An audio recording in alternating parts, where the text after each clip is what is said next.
Welcome to Team Perry's Step Out of Line podcast, featuring co-hosts Perry and Lori Finkelstein. Together, they explore, meet, and share inspirational stories with guests who have made a positive impact in today's world. This podcast resonates with our hope to make this world a better place one step at a time through love, acceptance, and uplifting conversations. Schachner, who is the famous Puppy Bowl referee. You are a TV actor, and you were on a number of different shows. Very interesting. Yeah. I think one of them was Blue Bloods, that you were an actor. Did I read that? Did I do Yeah. that? So that's right. Yeah, I was on a few episodes of TV. So, but we want to find out. I've tried in your dogginess, because Perry's dream is to be in a room with puppies and be kissed by puppies. That's like her dream. She loves dogs. So we wanted to focus on what you're doing, being on Animal Planet and working on the Puppy Bowl, and especially what you're doing in Corona times, helping get these dogs adopted and fostering. So why don't we start off with that? How did you start off working, with these puppies and these dogs? How did that all happen? Well, I've always loved dogs my whole life. It's something it's just been part of me. Animal world in particular is something I've always loved. When it comes to Animal Planet, as this guy can tell you, I'm no dog trainer. I'm no doggy expert. I'm just a doggy lover. And I just find that animals, in particular dogs, are the most human of all the other animals out there, and they kind of make us more human, or at least make us more social. And especially during times like this, I think they're really important. But as far as how I got involved, 10 years ago, Animal Planet knew me because I'd hosted a bunch of shows for them in the past. But they needed somebody for the Puppy Bowl to be the referee and to kind of call the shots. And I came in for a few interviews in the world.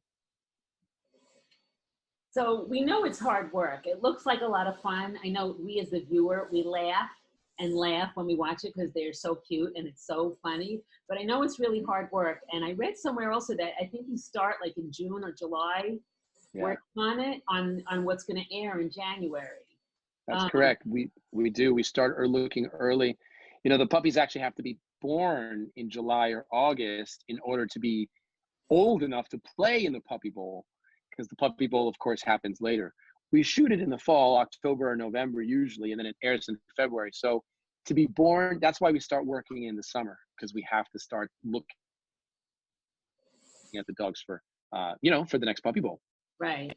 And where do you look? Like, do you go to shelters? Do you go to, where do you start searching? Well, we used to do that, but now we don't even go to shelters because they come to us. It's a good problem to have. When we started, we had to check out, develop relationships with shelters all over, but this is our 16th year. So thankfully we have enough recognition that people come to us, shelters come to us, and we're always discovering new shelters and new groups to work with. I think this year we had a total of, it was over 50 different shelters from across the country that we work with, because that's what we're all about, not just one particular rescue or one particular part of the country, but everybody. Yeah. And now for Corona times, I know people are fostering dogs and some even adopting. This guy. Right. So How do you get the word out? I know you've been on a couple of different TV shows trying to get this out, and your social media. How do you get the word out that these dogs? Yeah. So something that I want everybody to know and to remember, as you guys, sorry to keep moving the phone, I apologize. Something I want everybody to remember is that you might be hearing that it's hard to adopt or foster a dog because everybody's home. So everyone's adopting and everyone's gotten a dog. That is true in the immediate sense. But as we get through this crisis, there's going to be more dogs being born. They're not going to stop being born and needing homes. Right. So, while in the immediate, because we're all home and able to take care of them, that's great. But let's keep that spirit alive when this thing subsides and we go back to our normal lives. That's probably going to be my biggest message from here until the next Puppy Bowl is making people aware of that, that spirit of dog care, rescue that's happening now, we need to have that all year long under any circumstances, good, bad, in between. And I hope that, listen, the last thing I'm going to say is that I hope that being at home with a dog, brand new for a lot of people out there, it's great to see. And I hope it's making more dog people, because as I said at the beginning of this interview, I mean, dogs make us more human, you know, they help connect us all. So I hope that continues. Right. I know we were talking that we couldn't imagine being through quarantine without our dogs. Right. It would be so lonely. Yeah. This gives you, you know, she's always brought a sense of fun to the house, you know, and we laugh a lot with her. And she's also Perry's best friend, and Perry, you know, they give each other a lot of love. Like even right now, she wants to get out of my lap, but she's holding Perry. So I couldn't being with the dog to give you love. And, you know, besides her needing to go to sleep early at night because she's had it from us and too much together time, she really loves us being home together and in the house together. And it's probably to have time for a dog this quarantine time. They don't even realize it. They don't even realize it. It's true. So let's just hope that, you know, that everybody, more people start thinking the way you and I think.